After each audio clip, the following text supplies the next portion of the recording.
जय भोजपुरी घर घर भोजपुरी कार्यक्रम में डॉक्टर हरिगोविंद राय, केंद्रीय प्रवक्ता प्रगतिशील भोजपुरी समाज, हम रउआ सबके स्वागत करतनी। देखिए, आज 24 जुलाई 2024 बहुत ही पावन दिन बा। बहुत ही सुंदर समय बा। ये महीना भी बहुत सुंदर बा। जैसे कि सावन के महीना ह 12 महीना में सबसे सुंदर महीना, सबसे पावन महीना सावन के मानल जाला। ये सावन में भगवान भोलेनाथ के प्रति समाज के लोगन के बहुत बड़ा आस्था रहेला। सावन में कजरी के बड़ा महत्व बा। रउआ सब सुनी, एगो कजरी हमहूँ रउआ सबके सुनाओ तनी, आनंद लीही। ये बहुत पुरान विधा है कजरी। भोजपुरी में एक बहुत बढ़िया से रउआ सब सुनी, हम सुनाओ तनी। एगो कजरी प्रस्तुत करतनी। हरी हरी सावन में घन घोर बदरिया छाइए हरी। हरी हरी सावन में घन घोर बदरिया छाइए हरी। देखिए, सावन में बदरी देखिए, बादल बादल दिखाई पड़ता, चारों ओर हरियाली बा। देखिए हरियाली सब लौकता। सावन में सब हरा भरा हो जाला, बहुत सुंदर लागेला। आगे सुनी। रही रही कोयल शब्द सुनावे। कोयल के शब्द का है? कू कू कू करेले कोयल।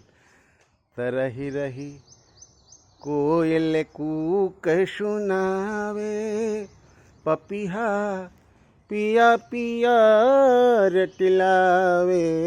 रही रही कोयल कूक सुनावे, पपीहा पिया पिया रटिलावे।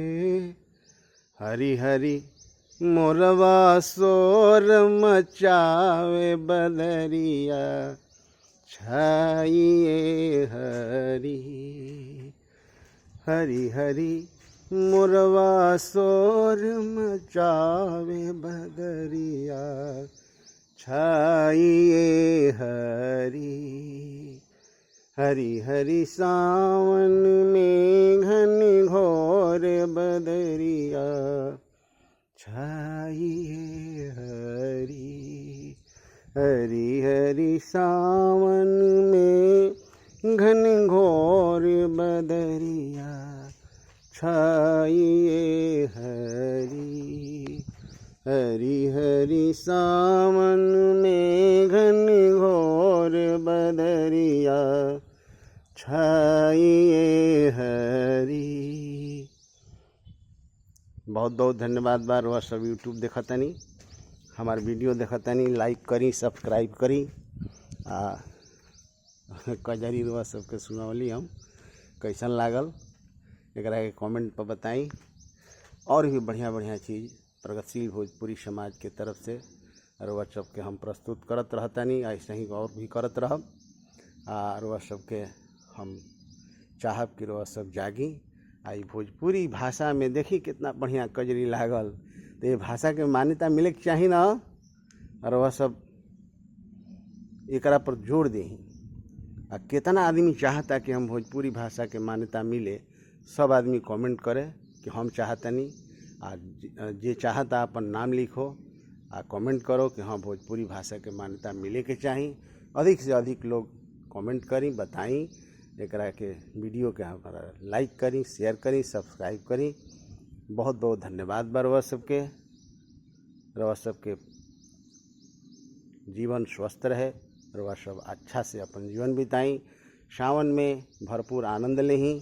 भगवान भोलेनाथ की कृपा बरसत रहे, बाबा की कृपा बनल रहे। नमस्कार, गोड़ लागतानी, धन्यवाद, प्रणाम। प्रगतिशील भोजपुरी समाज जिंदाबाद।